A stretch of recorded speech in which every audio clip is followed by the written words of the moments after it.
The former girlfriend of Sean Diddy Combs has taken the stand for the second day in the sex trafficking trial of Combs. Her courtroom testimony painting a picture of a woman who was a victim of psychological, sexual, and physical abuse by Combs during their decades-long romantic relationship. Joining us today here on First at 4 Focus is Tina Coles. She's the Chief Program and Impact Officer at the YWCA of Greater Flint. And thank you so much, Tia, for joining us today. Thank you for having us. Yeah, I read that 1 in 3 women will experience some form of sexual abuse by the age of 25. Why are women targeted for this kind of abuse? So I think it's twofold, sexual abuse and domestic violence. Why are we targeted? We still live in a very much so male-dominated society. And I think one of the bigger questions that people have is, but why do they stay? And the question or the answer to that is simple but not easy. It's simple to say leave, but it's not easy. In fact, it takes on average 7 times for someone to decide to leave a relationship where they're being abused. Part of that is because that is the most dangerous time. The time between deciding to leave and actually leaving is the most unsafe. It is the most complex because there are many factors that play into that being able to be safe on the other side. And many women suffer in silence as well. Absolutely. They don't say anything to anyone.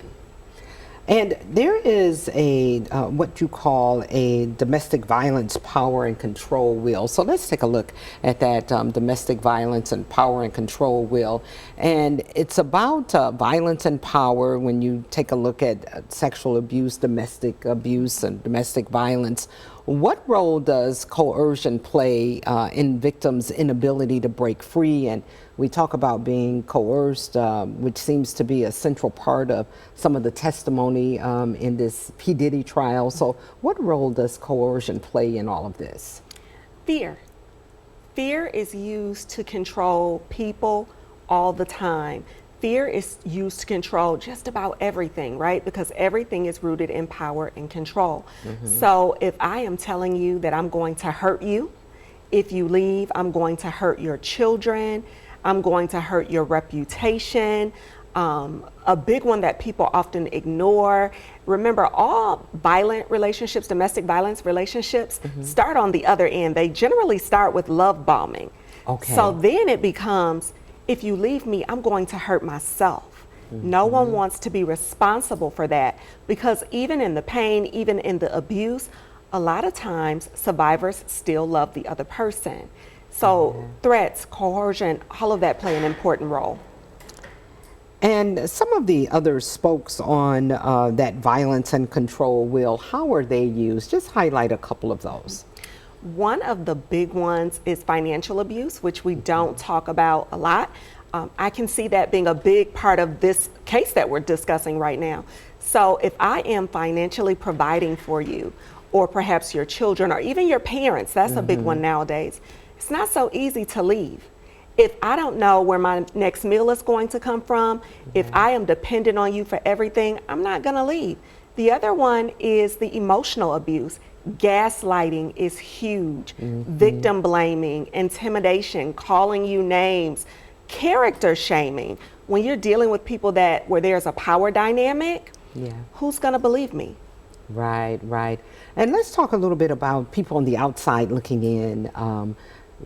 What are some of the signs that a person can tell if another person may be the victim of some of these things that you've outlined, some of these different forms of abuses? One of the big ones is isolation.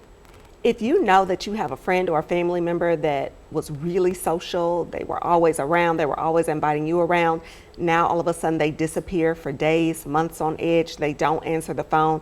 Isolation is a huge one. The other one is the disrespect. If you're in the presence of someone and their partner and they're constantly disrespecting them, calling them names, that's a huge sign as well as the sign of loss of confidence and excuses. I fell down the stairs. Oh, I'm just tired. All of those things can be red flags and signs and symptoms of domestic abuse. And we know the YWCA of Greater Flint offers a lot of resources, starting with the Safe House, but share with us some of the resources you have available for women who may find themselves in these situations. One of the huge things that we have is licensed professional counselors on staff. Therapy, mental health is so important. Oftentimes we don't feel comfortable talking to our loved ones and our friends because of displaced shame. So licensed professionals can help you work through that. We also have advocates available to help you safety plan. Again, deciding to leave, that's the most dangerous time. So we offer safety planning. We also offer a lot of women empowerment programs to help with that. For example, we have our Girls Summer Leadership Program coming up for 6th through 8th graders this summer. We want to empower you to be able to make those decisions that are good for you. We also offer support groups that are open to the community, as well as survivors who are currently in it and those that are on the other side. So we have a lot of resources available. And what's that number or the website where people can call and get in contact with the YWCA of Greater Flint? So if you need help, our helpline is available 24 hours a day, 7 days a week. That phone number is 810-238-SAFE.